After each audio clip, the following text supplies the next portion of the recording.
Hello guys, welcome back to our channel village Vakeel Vasavi. So ఈ video అయితే కొంచెం long back అనే చెప్పుకోవాలి. సో నేను యూత్ ఫెస్టివల్కి అంటే మన వివేకానంద గారి జయంతికి అయితే మనకి కృష్ణా జిల్లాలో వివేకానందకు సంబంధించి కాంపిటీషన్స్ కండక్ట్ చేస్తారు యూత్కి. సో నేను దాదాపు 2-3 ఇయర్స్గా అప్పుడు ప్రతి యూత్ ఫెస్టివల్కి కాంపిటీషన్లో పార్టిసిపేట్ చేయడం, ప్రైజెస్ రావడం జరిగింది. Second prize D Shravani, elocution Telugu second place Gatka Vasavi, elocution Telugu third place T Mounashri, elocution third place T Mounashri. So నాకు group discussion first prize, elocution Telugu second prize and elocution English third prize. Something first, second, third prizes నాకైతే వచ్చాయి. అయితే first prize వచ్చిన ఈవెంట్కి సంబంధించి state లెవెల్కి select అయ్యాను. So ఈ గ్రూప్ డిస్కషన్కి స్టేట్ లెవెల్ కోసంగా అయితే నేను ఇక్కడ కేఎల్ యూనివర్సిటీ గుంటూరులో ఉంటుంది కదా, సో అక్కడికైతే వచ్చాను. అక్కడ టాపిక్ ఏంటి అనేది ఏమీ తెలీదు, జస్ట్ మనం వెయిట్ చేయాలి, తర్వాత ఒక టాపిక్ ఇస్తారు, మాట్లాడాలి. సో అప్పుడు అనుకోకుండా కాలేజ్ ఉన్నా సరే ఏమైందంటే ఇంకా స్టేట్ లెవెల్ పార్టిసిపేట్ చేయాలి కాబట్టి వెళ్ళాలి కాబట్టి వెళ్ళాను. సో అక్కడికి వెళ్ళగానే టిఫిన్ కూడా అక్కడే చేసాము. సో ఆ తర్వాత ఇంకా అక్కడ కూర్చుని ఉండగా అయితే కొన్ని ఈవెంట్స్ అలా జరుగుతూ ఉన్నాయి. బట్ ఐ వాజ్ వెయిటింగ్ అనమాట, మా ఈవెంట్ ఎప్పుడు జరుగుతుంది అని. అండ్ నేను టైర్డ్ కూడా అయిపోయి ఉన్నాను కాబట్టి నేనైతే వెయిట్ చేస్తున్నాను మా ఈవెంట్ ఎప్పుడు వస్తుంది అనేది. సో ఫస్ట్ చూసారా, నేను ముందు కూర్చున్నాను, తర్వాత మొత్తం ఫుల్ అయిపోయింది. ఫస్ట్ ఎంటీగా ఉన్నది, తర్వాత మొత్తం ఫుల్ అయిపోయింది. ఇప్పుడు మాకు సంబంధించి నేను ఎలా మాట్లాడాను అనేది మీరే చెప్పాలి. సో మొత్తం విన్న తర్వాత అంతకుముందు కూడా స్టేట్ లెవెల్కి సెలెక్ట్ అయ్యాను, కానీ అప్పుడు కాంపిటీషన్స్ కండక్ట్ చేయలేదు కోవిడ్ వల్ల. నెక్స్ట్ టైం మళ్ళీ ఫస్ట్ వచ్చినప్పుడు అయితే నేను ఇంకా వచ్చాను అనమాట. సో బట్ 3 సార్లు కూడా స్టేట్ లెవెల్కి సెలెక్ట్ అవ్వడం అండ్ ఎవ్రీ ఇయర్ యూత్ ఫెస్టివల్కి ఫస్ట్ రావడం హ్యాపీ. అండ్ ఆజాదీ కా అమృత్ మహోత్సవ్ తెలుసు కదా మీకు. సో అప్పుడు నేను చాలా మెంబర్స్లో నియర్లీ 200-300 మెంబర్స్లో ఎలక్ట్రీషియన్లో ఫస్ట్ వచ్చినప్పుడు విజయవాడలో కొత్తగా స్టార్ట్ చేసిన టాప్ స్టార్స్ హాస్పిటల్కి సంబంధించి మా ఇంట్లో 2 ఫుల్ బాడీ చెకప్ చేశారు అండ్ వెల్ ట్రీట్మెంట్ చేశారు. సో నా లైఫ్లో అదొక గ్రేట్ మెమరీ. బెస్ట్ సాహితీవేత్తలు ఎవరు, మీకు దాని మీద కాస్త పరిచయం ఉందా లేదా అని ఒక డెప్త్ ని టెస్ట్ చేయాలని చెప్పి చాలా డిస్కస్ చేసి తయారు చేసిన PPT. This is a typical, I think I can say in some respects it is even more superior than some of the national competitions you have. Okay, so you are going to have such a good experience there. Okay, so right now మీకు quiz sheets ఇవ్వబడతాయి. 30 questions ఉంటాయి. దాంట్లో 30 questions కూడా we want you to answer there.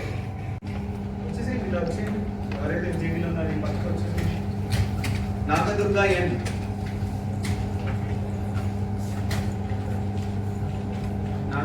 ఎన్, వెంకట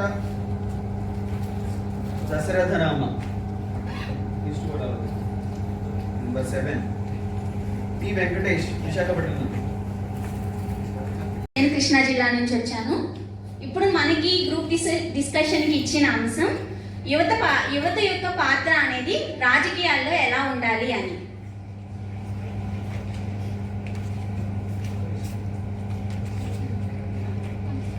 యువత రాజకీయాల్లో ఉండాలని ఇప్పుడు మనకి ఇచ్చిన అంశం అనేది నిజంగా చర్చానీయాంశమైన అంశం.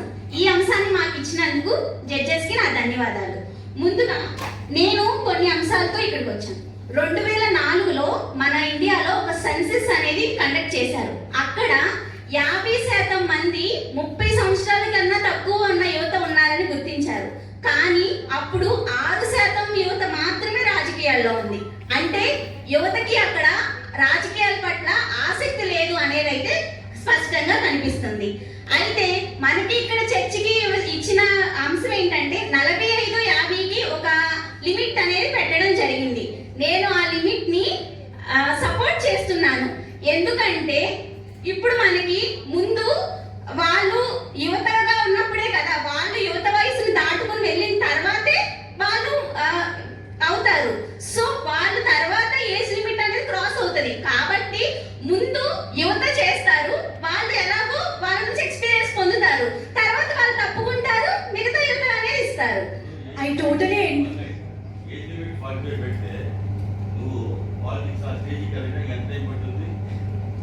ఏజ్ లిమిట్ అనేది 45 కాదు సార్. సార్ ఇచ్చింది 45-50 లోపే. నో సార్, 45-50 తర్వాత ఇంకా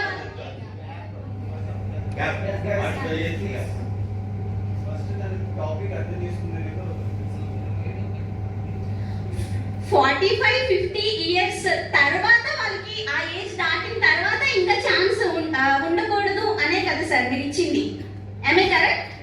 ఎస్ సార్. ఆ ఏజ్ మీరు ఇచ్చిన అంశాన్ని నేను ఏకీభవిస్తున్నాను అంటున్నాను సార్. ఎందుకంటే ప్రతి ఒక్కరూ వయసు దాటుకునే వెళ్తారు. సో ఆ వయసులో వాళ్ళు ఎక్స్పీరియన్స్, మన భారతదేశం అనేది యువ భారతదేశం. యువతకి యువత సమస్యలు ఏంటో తెలుసు. యువత ప్రాబ్లమ్స్ ని మనం సాల్వ్ చేసినప్పుడు మాత్రమే మన యొక్క భారతదేశం అనేది ఇప్పుడు ప్రస్తుతానికి డెవలపింగ్ కంట్రీస్ నుంచి అండర్ డెవలపింగ్ కంట్రీస్ వెళ్ళిపోతుంది. యువతకి ముందుగా ఆసక్తి లేదు సార్. ఆసక్తి అనేది ఎందుకు లేదంటే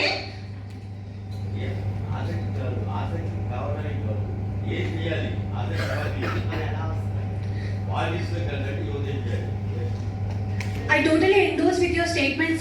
అప్పుడు మనం అందరం మాట్లాడుకున్నాం. ఒక్కొక్కరు ఏమంటున్నారంటే ఏజ్ లిమిట్ ఉండాలంటున్నారు, ఒక్కొక్కరు ఉండొద్దు అంటున్నారు.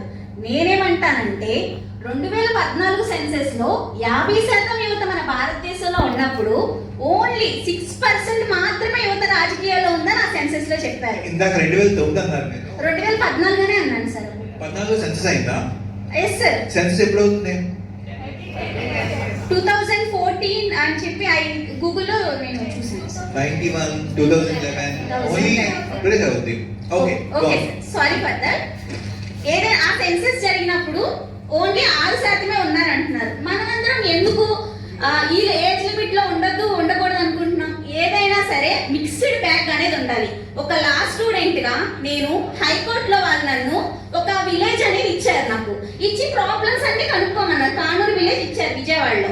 అయితే నేను అప్పుడు అక్కడ సర్వే చేస్తున్నప్పుడు యువత నాకు చాలా ప్రాబ్లమ్స్ చెప్పారు. రిజర్వేషన్స్ ఒకప్పుడు పనికొస్తాయి, ఇప్పుడు మనకి పనికిరావు. ఎందుకంటే రిజర్వేషన్స్ అనేది ఎడ్యుకేషన్ కి పెట్టకూడదు, వాళ్ళు ఫైనాన్స్ బాగోకపోతే పెట్టాలి. ఏజ్ లిమిట్ అనేది ఉండకూడదని కొందరు, ఉండాలని కొందరు అనుకుంటున్నాం కదా. కానీ నా ప్రకారం నేను ఏమంటానంటే సగం మంది యువత ఉండాలి, సగం మంది ఎక్స్పీరియన్స్డ్ ఉండాలి. అప్పుడు వీళ్ళ డెసిషన్స్, వీళ్ళ యొక్క ఒపీనియన్స్ వీళ్ళు చెప్తారు, వీళ్ళ ఒపీనియన్స్ వీళ్ళు చెప్తారు. అప్పుడు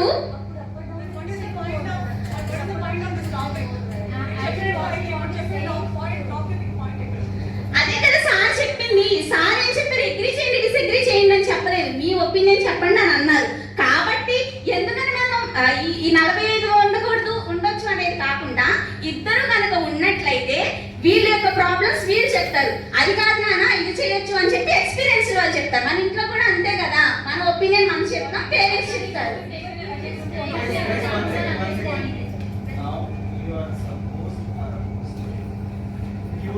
I'm opposing the age limit sir. ఎందుకు అపోజ్ చేస్తున్నానంటే ఇక్కడ వాళ్ళంటే వీళ్ళు ఆపేసినట్టు ఉంటుంది. మనం ఎస్ సార్, మనం ఒక్కళ్ళే పెట్టకూడదు. Neutral sir. Age limit neutral కాదు sir. I'm opposing age limit. దాన్ని నేను ఎలా సపోర్ట్ చేసుకుంటానంటే, ఓకే సార్, నేను దాన్ని ఎలా సపోర్ట్ చేసుకుంటానంటే మన రాజ్యాంగంలో ప్రతి ఒక్కరికి ఈక్వల్ ఆపర్చునిటీస్ ఇవ్వాలనుకుంటున్నాం. ఇప్పుడు మనం ఏజ్ లిమిట్ అనేది పెట్టేస్తే వాళ్ళు మిస్ అవుతారు, వీళ్ళు మిస్ అవుతారు. మనం ఎందుకని అలా చేయాలి? ఇద్దరిని మనం కలిపినప్పుడు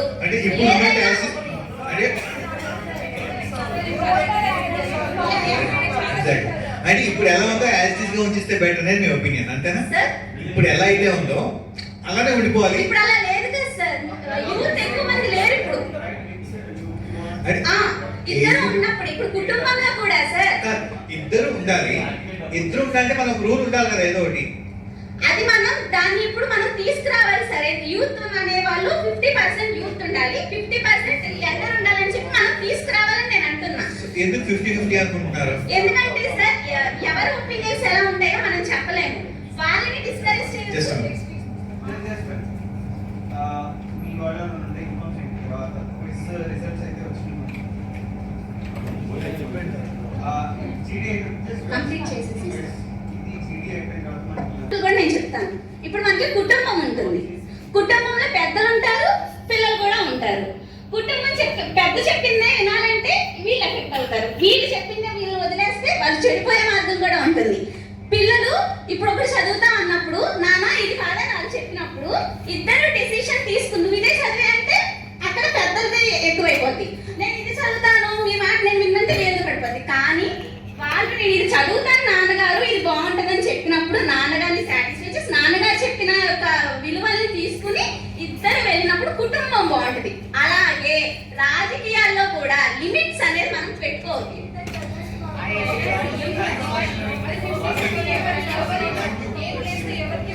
నా ఒపీనియన్ అయితే ఇద్దరు ఉండాలి అని కోరుకుంటున్నాను. దీన్ని మనం తీసుకురావాలి. యువత వచ్చి ఆ రూల్ అనేది మనం తీసుకొచ్చి ఇంప్లిమెంట్ చేయాలని నేను ఆశిస్తున్నాను. రిజర్వేషన్ అనేది కాదు సార్. అక్కడ రిజర్వేషన్ అంటే మనకి వీళ్ళు రావాలి ఎస్ సార్. యువత 50% ఉండాలి, ఈ 50% ఉండాలి. రిజర్వేషన్ అనేది క్యాస్ట్ ప్రకారం మీకు ఇస్తాం అని కాదు. రిజర్వేషన్ అనేది మన యొక్క పరిస్థితులను బట్టి వాళ్ళని నేను తీసుకురావాలి. అది నిజమైన రిజర్వేషన్.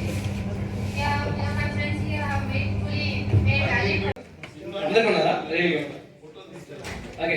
సో ఏమనుకోవద్దు, నా దగ్గర లేవు కాబట్టి దీని మీద చేశాను. Hope you take care. Okay. So నలుగురు స్నేహితులు ఉన్నారు. ఓకే, ఎనిమిది నలుగురు చాలా మంచిగా మీకులాగే అందరిలాగా చక్కగా చదువుకుంటారు, మంచిగా అందరితో మాట్లాడతారు. ఓకే, అయితే ఈ నలుగురు స్నేహితులకి ఒక స్నేహితుడు వచ్చాడు బయట. వీడు అబద్ధం. వీడు వచ్చి మీతో స్నేహం చేస్తాను అన్నాడు. అయితే మీకు తెలుసు కదా, అలా స్నేహం చేశాడు. ఒకడు మాత్రం నేను బయటకు మీతో ఉండలేనురా అని చెప్పి బయటకు వచ్చాడు, మంచోడు. ఓకే, అయితే మీకు తెలుసు 6 నెలల సహవాసం ఏమవుతుంది, వాళ్ళు వీరవుతారు, వీరు వాళ్ళు అవుతారు కదా. అందరికి ఏమంటుంది, అబద్ధం అంటుకుంది. అయితే అలా అవుతుంది. ఒకసారి ఆడొచ్చాడంటే గ్యాంగ్ లీడర్ వచ్చాడు. ఆవిడ వీడికి అబద్ధాలు తెలుసు, దొంగతనం తెలుసు, బూత్ మాటలు తెలుసు, చేసిన తెలుసు, అన్ని తెలుసు. ఒరే మీతో స్నేహం చేస్తానని చెప్పి ఇలా స్నేహం చేశాడు. స్నేహం చేసినప్పుడు ఒక అన్నాడంట, ఒరే నేను చాలా ఒక అబద్ధానికి మా అమ్మగారు చీపురు కలుపుకొని టిక్కు కొట్టేస్తున్నారు, ఇన్ని అబద్ధాలకి మా అమ్మ ఒప్పుకోరని చెప్పి ఏం చేశాడు, అలా బయటకు వచ్చాడు. ఓకే, మీకు చెప్పాలనుకుంటున్నా ఏం తెలుసా, ఇది ఏం చేస్తా తెలుసా, ఇప్పుడు ఇంకా అందరికి అంటుకుంటాయా కనిపిస్తుంది అందరికి, అంటుకోవాలా చూద్దాం, అంటుకున్నాయా అనుకోలేదా, చెప్పకూడదా? ఓకే, అందరికి అంటుకున్నాయా?